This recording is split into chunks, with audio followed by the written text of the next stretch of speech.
baby, she's got it. Straight blue eyes, long black hair, dimple cheeks and she's no square. She's got it. You can't help it. She was born to please. Can't help it. The girl In the early hours of June 29th, 1967, a long, gleaming Buick cruised down the dark Louisiana highway. Ahead, a thick white fog rolled across the road, mosquito spray drifting from a truck. Behind it, only the hum of tires against asphalt. By the time the haze cleared, it was too late.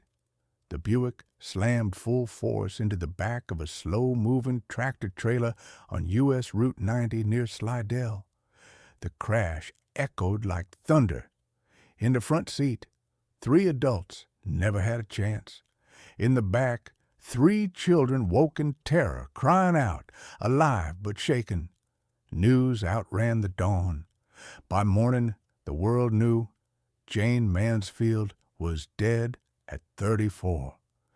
The platinum blonde bombshell, the laughing, voluptuous rival to Marilyn Monroe, was gone. A star who had once dazzled Hollywood and scandalized the press was now reduced to twisted metal and rumor. Tabloids screamed that she had been decapitated. The truth was different, colder, less theatrical. But the accident was horrific enough to fuel whispers for decades. This was not just the death of a movie star. It was the sudden end of a whirlwind. A girl born in 1933 who Fox once crowned the next Marilyn. A Playboy Playmate of the Year, the star of The Girl Can't Help It and Will Success Spoil Rock Hunter. A woman who could turn every press conference into a stage, every wardrobe slip into a headline. Jayne had forced her way into Hollywood with a weaponized smile and a brain sharp enough to play the cameras. In the end, those same cameras would consume her. That night, she rode with her lawyer and lover, Sam Brody, and their driver, Ronald Harrison. In the back seat slept her 3 children, Mickey, Zoltan, and little Mariska. They were on their way to New Orleans, chasing the lights that still called her name. No one knew the journey would end beneath a trailer's steel frame on a lonely stretch of highway. In the years that followed, safety bars were installed on trucks across America to prevent such disasters. They were given a name in the public's imagination, Mansfield bars. Even her death reshaped the road. But stories that end on highways begin in small houses. Before the pink palaces, before the heart-shaped pools, before the staged stunts that made them flip over themselves, Jayne was just No, a ambitious girl. Joan of Arc was made of wood. Memorizing Starry skies. To understand how a star could blaze so brightly and burn out in one catastrophic night, we must return to the beginning, to the childhood of Jayne Mansfield, where the first cracks began to show. Jayne Mansfield was born Vera Jane Palmer on April 19, 1933, in Bryn Mawr, Pennsylvania. Her father, Herbert Palmer, was an attorney. Her mother, Vera, was a devoted homemaker. For a time, Jayne's early years seemed ordinary, even comfortable. But tragedy arrived swiftly. When Jayne was just 3 years old, her father died suddenly from a heart attack while driving the family car. Her mother was left widowed, and the world Jayne had known collapsed into grief and uncertainty. In search of stability, Vera moved with her daughter to Dallas, Texas. It was there that Jayne's outsized personality began to show. She was precocious, imaginative, and endlessly curious. While other children played with dolls, Jayne staged performances in her living room, dressing up and mimicking the stars she adored from magazines and newsreels. She wasn't just pretending, she was rehearsing. Her intelligence was undeniable. Teachers remarked on her sharp memory and wit. She learned to play the violin and piano. showing a sensitivity to rhythm and performance. But beneath her talents was an almost desperate hunger, a desire to be noticed, to be admired, to matter in a way her small-town life couldn't provide. By her teenage years, Jayne's ambitions had outgrown Dallas. She married young, at 17, to Paul Mansfield, a man she would have a daughter with and whose last name she would later keep even after their split. To many, marriage meant settling down. To Jayne, it meant leverage. Paul was steady, but Jayne's gaze was already fixed far beyond Texas. Hollywood was calling, and she was determined to answer. Friends and neighbors in Dallas remembered her as radiant, vivacious, and restless. She dyed her hair blonde, practiced poses in front of mirrors, and studied publicity photos of her idol, Jean Harlow. She had already learned one of her greatest lessons. Image was everything. If she could create the right persona, the world would have no choice but to look. With Paul and their baby daughter, Jayne set out for Los Angeles. The road ahead was uncertain, but Jayne knew one truth deep in her bones. She wasn't born for obscurity. She was born for spectacle, and Hollywood, always hungry for the next spectacle, was waiting. When Jayne Mansfield arrived in Los Angeles in the early 1950s, Hollywood was already overflowing with hopefuls. Every diner waitress, every extra on a back lot, every girl with a pretty smile seemed to be chasing the same shimmering promise, stardom. But Jayne was different. She didn't just want to be noticed. She studied how to be noticed. She enrolled in acting classes, posed for countless photographers, and submitted herself to casting calls where rejection was the rule. And yet, unlike so many others, Jayne had a gift for turning rejection into publicity. She made herself unforgettable. Whether it was showing up to events in daring outfits, slipping a wardrobe mishap into the path of waiting photographers, or answering questions with playful, witty quips, Jayne turned every encounter into a performance. Her big break came in 1955, when she was named Playmate of the Month in Playboy. The feature catapulted her from obscurity into the national spotlight. Studios took notice, and soon she signed with 20th Century Fox, the same studio that had once groomed Marilyn Monroe. Fox wasted no time marketing her as Marilyn's rival, a younger, bolder blonde bombshell who could ignite headlines as easily as she could fill theater seats. And ignite she did. Her role in The Girl Can't Help It, 1956, showcased her not just as a pin-up fantasy, but as a comedic talent with timing sharp enough to hold her own alongside established stars. Critics may have scoffed, but audiences couldn't look away. Jayne's combination of intelligence, humor, and unabashed sexuality made her irresistible. She had learned to bend the camera to her will.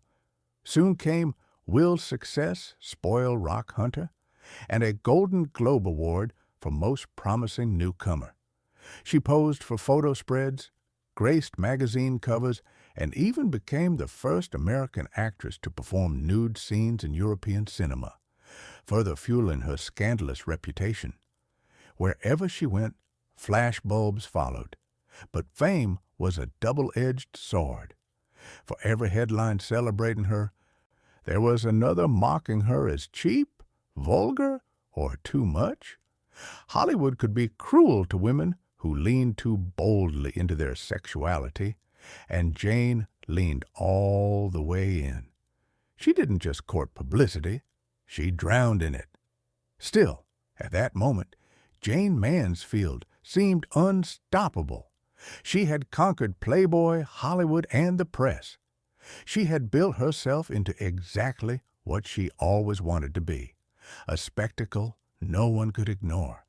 But as quickly as the dream took off, the shadows were already forming. Studios tired of her outrageous antics. Serious roles slipped away. And the very machine that had made her famous was sharpening its knives. The rise was dazzling. The fall was already on its way. By the late 1950s, Jayne Mansfield had become one of the most photographed women in the world. Her curves, her platinum hair, her mischievous grin, she was everywhere, from movie posters to gossip columns to the stage lights of Las Vegas. She had achieved exactly what she set out to do. She was unforgettable. But Hollywood is fickle, and the same industry that builds idols also delights in tearing them down. Jayne was promoted as the new Marilyn Monroe, but that comparison was a curse as much as a crown. Monroe herself was still at the height of her powers, and Jayne's over-the-top publicity stunts, her infamous wardrobe slips, her calculated accidental nudity, her outrageous one-liners made her seem more like a caricature than a competitor. Serious directors began to look the other way. Still, Jayne remained a box office draw, though often in films considered lowbrow or scandalous. She performed in burlesque-style revues, starred in campy comedies, and accepted European roles that American studios frowned upon. The tabloids loved her, but Hollywood's respect began to fade. She was caught in the trap of her own invention. She had made herself a spectacle, and now no one could see her as anything else. Her personal life mirrored the chaos of her career. After divorcing Paul Mansfield, she married Mussulman Mickey Hargitay, a Hungarian bodybuilder who adored her, and became the father of 3 of her children, including Mariska Hargitay, who would one day become a television star in her own right. The couple's lavish pink palace mansion in Los Angeles, complete with a heart-shaped swimming pool and pink shag carpets, became a symbol of Jayne's flamboyance. But behind the cotton candy facade, her marriages were strained by jealousy, financial troubles, and her relentless hunger for attention. And then came the rumors, the most bizarre of her life. Jayne became acquainted with Anton LaVey, the controversial founder of the Church of Satan. Photographs of the two together fueled speculation that she had embraced the occult, that she was dabbling in dark rituals. Whether true or exaggerated by the press, the whispers of a satanic curse followed her, staining her already fragile reputation. By the early 1960s, Jayne's star was dimming. Monroe had died tragically in 1962, and studios shifted their focus to a new generation of actresses. Jayne was still famous, still glamorous, still adored by tabloids, but she was no longer the Hollywood darling she once was. She clung to nightclub performances, European films, and publicity stunts to stay in the headlines. At the peak of her fame, Jayne Mansfield had the world's attention. But the higher the climb, the sharper the fall. The spectacle she had created was beginning to swallow her whole. By the mid-1960s, Jayne Mansfield's once dazzling stardom was flickering. Hollywood no longer saw her as its golden blonde, but as a fading novelty act. Roles in major films dried up, leaving her to accept appearances in B-movies and cabaret shows. She continued to tour nightclubs, draped in sequins and feathers, performing routines that kept her in the tabloids but paid little compared to her former Hollywood contracts. The endless hunger for attention became a burden. Critics mocked her for clinging to her image, while younger starlets eclipsed her in the spotlight. behind the glitter. Jayne's finances strained under the weight of lavish lifestyles.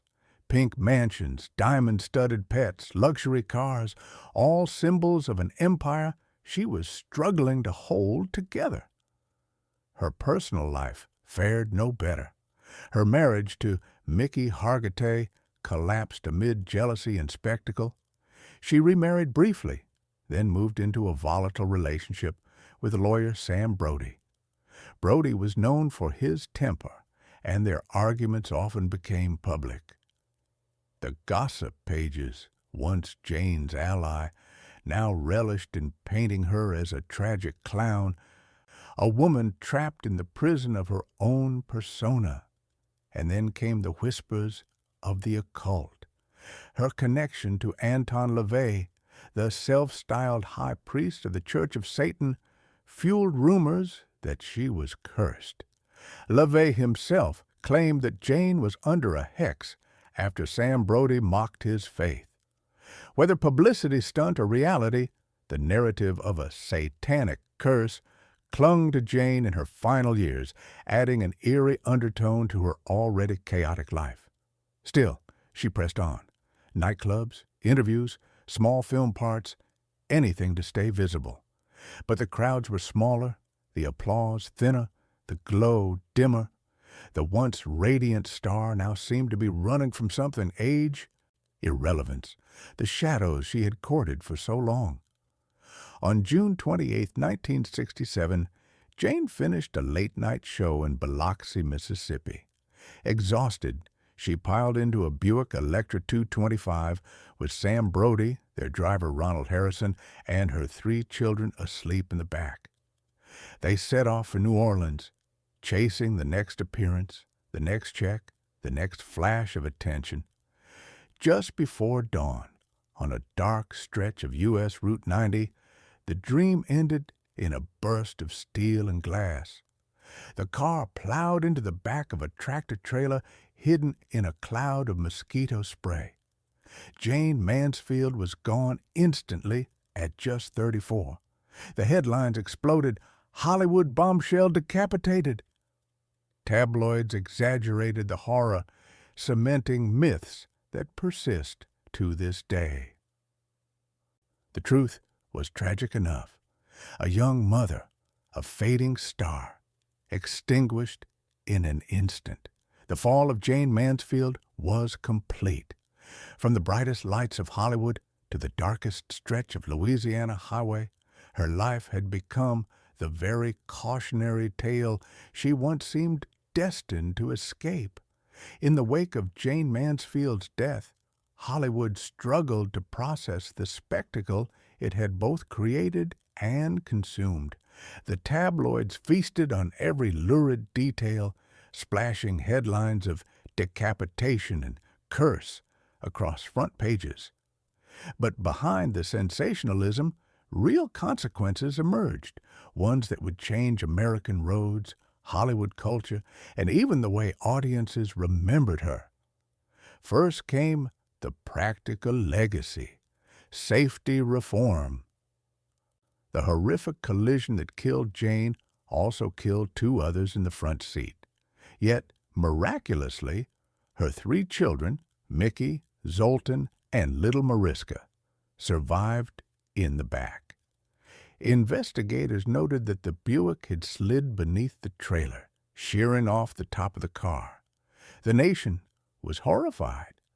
Soon after, new safety regulations required trucks to install underride guards, metal bars across the back to prevent cars from sliding underneath. They became known unofficially as Mansfield bars. Even in death, Jayne's story reshaped reality. Then came the cultural reckoning. Was Jayne Mansfield merely a tragic blonde bombshell or something more? Fans remembered her, not just for her body, but for her wit, her fearless embrace of sexuality, and her refusal to be ignored. Scholars later argued that Jayne was more self-aware than the public gave her credit for, that she understood publicity as performance, decades before the age of reality television and social media. In her own flamboyant way, she had rewritten the rules of fame. For her children, recovery meant survival in the shadow of her myth. Mickey and Zoltan grew quietly, but Mariska Hargitay, the little girl asleep in the back seat that night, would one day become a beloved actress herself, starring for decades in Law and Order, SVU. Her success offered a bittersweet echo of her mother's dreams, another Mansfield woman who conquered television, but on her own terms. Jayne's death also fueled darker myths. Her connection to Anton LaVey and the Church of Satan became fodder for endless conspiracy theories. Was her crash the result of a curse? Had she been punished for mocking dark forces? Most dismissed it as sensationalism, but the whispers ensured Jayne's story remained tinged with mystery and dread. For all the tragedy, Jayne Mansfield's attempt at reinvention was not entirely lost. In the years since, critics have revisited her performances, noting her comedic timing, her intelligence, and her ability to weaponize her image in ways few women dared at the time. What once seemed vulgar now looks pioneering. In her final act, Jayne Mansfield did what she always did best. She forced the world to look at her. Even in death, she commanded attention, and in doing so, she changed things forever. Jayne Mansfield's life ended violently on a Louisiana highway, but her legacy stretches far beyond the twisted wreckage of that Buick. More than half a century later, her story still captivates, part cautionary tale, part cultural icon, part myth. In life, Jayne was underestimated.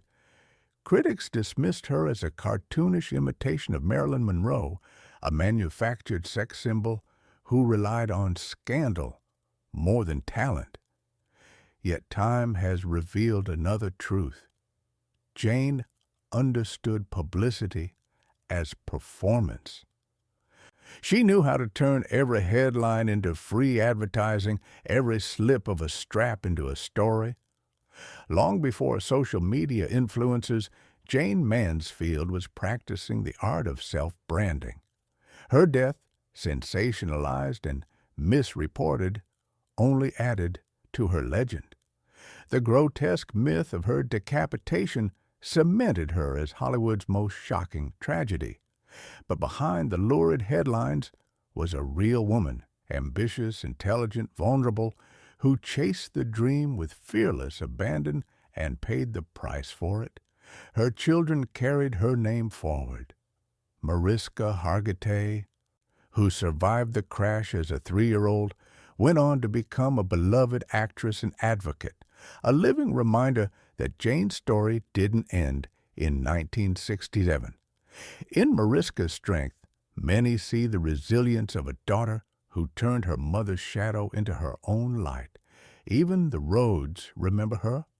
The underride guards on trucks, known forever as Mansfield bars, stand as a silent monument to a tragedy that forced change. Every driver who passes a semi today benefits from a safety law born from Jayne's final ride. And in pop culture, Jayne Mansfield remains immortal. Her pink palace, her heart-shaped pool, her outrageous stunts, her blonde mane and crimson lips, all have been reimagined in films, books, and fashion. She is remembered not only as a woman who lived too loudly, but as one who dared to live on her own terms. Her legacy is a paradox: glamour and tragedy, laughter and loss, brilliance and chaos. She wasn't perfect. She wasn't meant to be. She was spectacular. And maybe that is the message Jayne Mansfield leaves behind.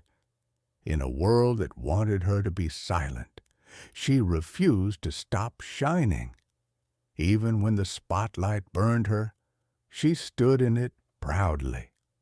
She became unforgettable.